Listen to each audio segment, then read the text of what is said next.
आज जो है पूरा ये यज्ञ की महिमा बताने के लिए, तो मैं बोल रहा था एक चारों तरफ शोर मचा पड़ा है, फंगल इन्फेक्शन।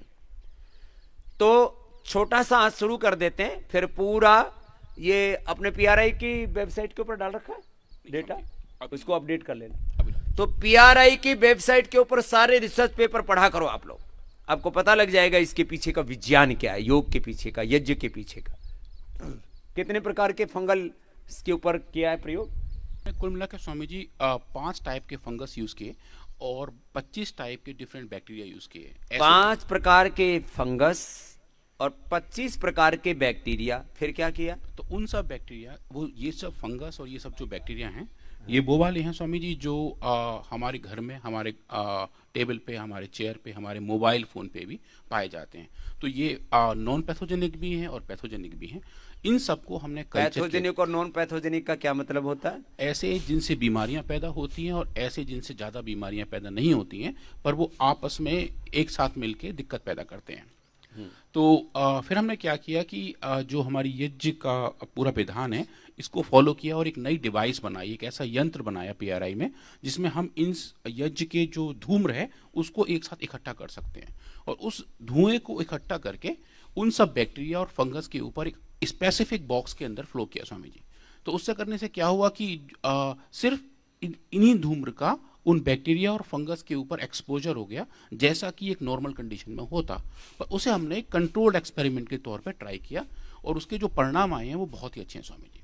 हमने ये पाया कि एक स्पेसिफिक जो सामग्री हमारी विषग्न धूप, उसके डेटा स्वामी जी बहुत ही अच्छे रहे और वो अभी एक इंटरनेशनल जर्नल में अंडर रिव्यू है पब्लिकेशन के लिए। और आई थिंक हम ये पहली बार ये बता रहे हैं वहाँ पे साइंटिफिकली वैलिडेट करके कि विषग्न धूप की जो धूम्र है उसमें मेडिसिनल पावर्स हैं, उसके अंदर स्पेसिफिक कंपाउंड है जो हमने केमिकल एनालिसिस से पता कर लिए स्वामी जी, और वो 18 ऐसे कंपाउंड पाए गए जो वास्तव में एंटी बैक्टीरियल और एंटी फंगल पाए जाते हैं। तो ये एक पहली डिस्कवरी है स्वामी जी जो आपके आशीर्वाद से हमने पीआरआई में की है, और हम ये बता पाए हैं क्लियरली कि हाँ, ये जो धूम्र है इसके अंदर दवाइयाँ हैं और वो दवाइयाँ वोलेटाइल फॉर्म में प्रेजेंट हैं, और जब इनकी हम सांस लेते हैं तो वो हमारे शरीर में जाते हैं, हमारे लंग्स के थ्रू एब्जॉर्ब होते हैं और ऐसी कैपेबिलिटी दिखाती हैं जैसे दवाइयाँ दिखाती हैं। 5 प्रकार के फंगस और 18 प्रकार के 25 प्रकार के 25 प्रकार के बैक्टीरिया, उसके ऊपर कितनी देर में असर कर देता है?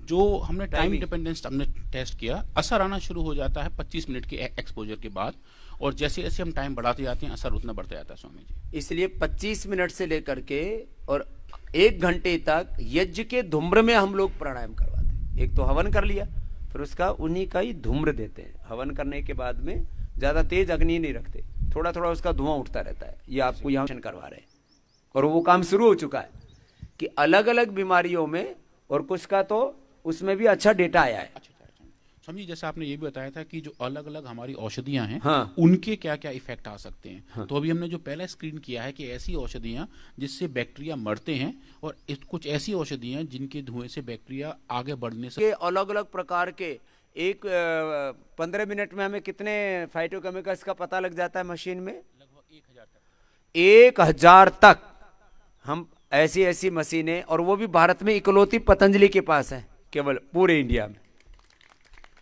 15 मिनट के अंदर करीब 1000 फाइटोकेमिकल्स को हम देख सकते हैं। कोई चीज पहले बोलते थे ना, मुंडे हुए फकीर का और घुटी हुई दवाई का कुछ नहीं पता लगता। हम फकीर की फकीरी भी ढूंढ लेते हैं और घुटी हुई दवाई को भी देख लेते हैं, इसमें क्या है, उसके 1000 तत्वों को देख लेते हैं 15 मिनट के अंदर।